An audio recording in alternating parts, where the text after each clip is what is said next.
Hey guys, Dave and Len here. We just played the Battle of the Alma, one of the 120 games from GDW. It's essentially a mini game that comes in a box.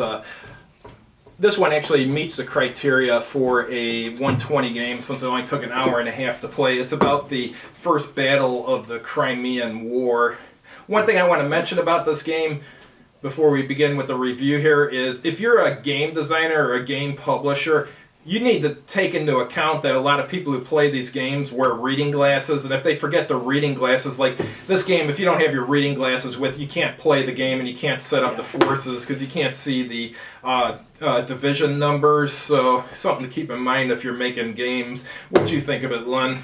Okay, well actually it was a pretty good battle. It's one of those battles in which historically was not a exciting situation. The Russians are constantly on the defensive.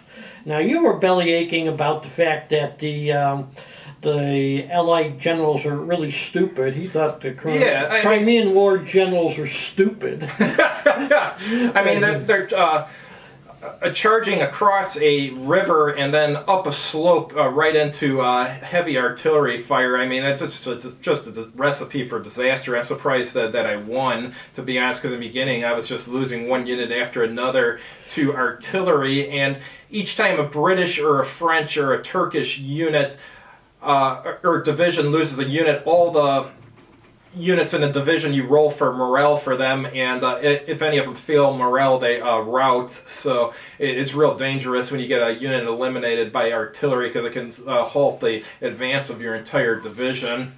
Yeah, because the Korean War is famous for stupid generals but high morale units. Because actually, you were facing was the junior varsity of the Russian army. This is out on the edges of the empire, because the strategic problems in the Crimean War for the Allies was where to attack Russia, because Prussia and Austria stayed neutral and refused to let them march through their countries. The only alternative was the Baltic areas. They could land there, but the Russians could easily reinforce any beachhead that was made there. So the only choice they had was like take the naval base in the Crimea, and Turkey was supposed to be their ally.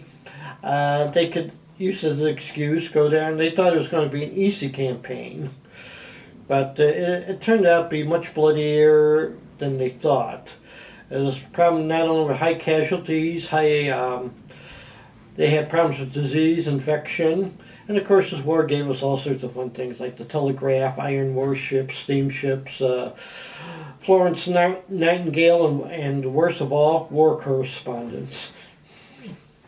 So, but as the Russian player, actually, you know, my great fear was the Ally right flank, which all those French units with a movement of 4, and I had virtually nothing in front of them, but luckily the terrain was so bad that it took them like about 3 turns just to get in close, of course. Yeah, this is one of the games where it feels like there almost should be a forced march rule, because the movement rate was too slow for most of the British and French units. So, I mean, if there's no enemy units around, there's no reason why you can't do a force march. So this should have rules in it somewhere to do force marches, which, as far as I can tell, it doesn't.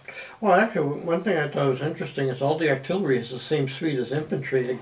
I presume that they think the artillery can move real fast in these days. Maybe they're right about this. But some of the British units moved 3, and also the Turkish units moved 3.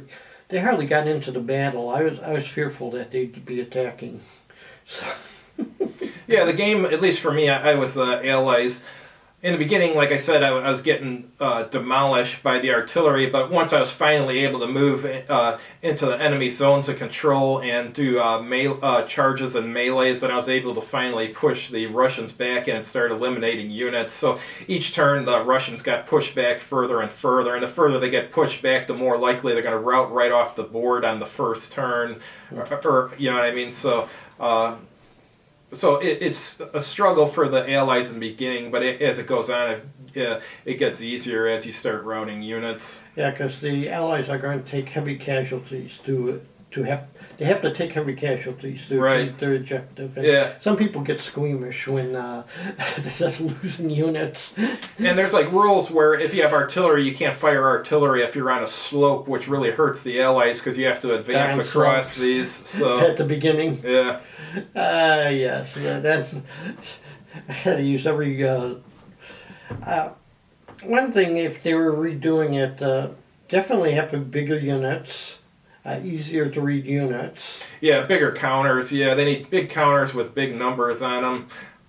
Yeah, I was thinking instead of the firepower being your cross index on a CRT, what you do is like, okay, you have firepower 3, you roll 3 dice, and if you get a 6, you cause a hit. Because this is different than the Prague game, where you didn't.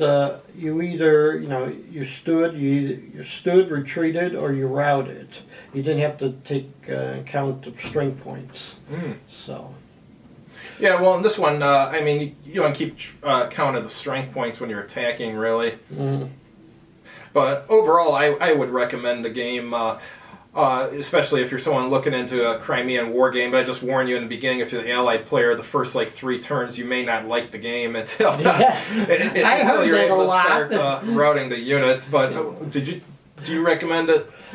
Like I said, some of the mechanics are clumsy, but it is definitely a good simulation of the battle. Because I was thinking the Russians do have a hard time. And I remember I was moving units at the beginning because I was fearful of the French on your right-wing French because they move faster than the British. And I have virtually nothing in front of them, but they had the slow terrain slowing them down. And they got 10 turns, and you get nervous after a while. So I was playing for time, and it took them 9 turns to win. Yeah. All right. Thanks for watching, guys. We'll have a new review for you next week.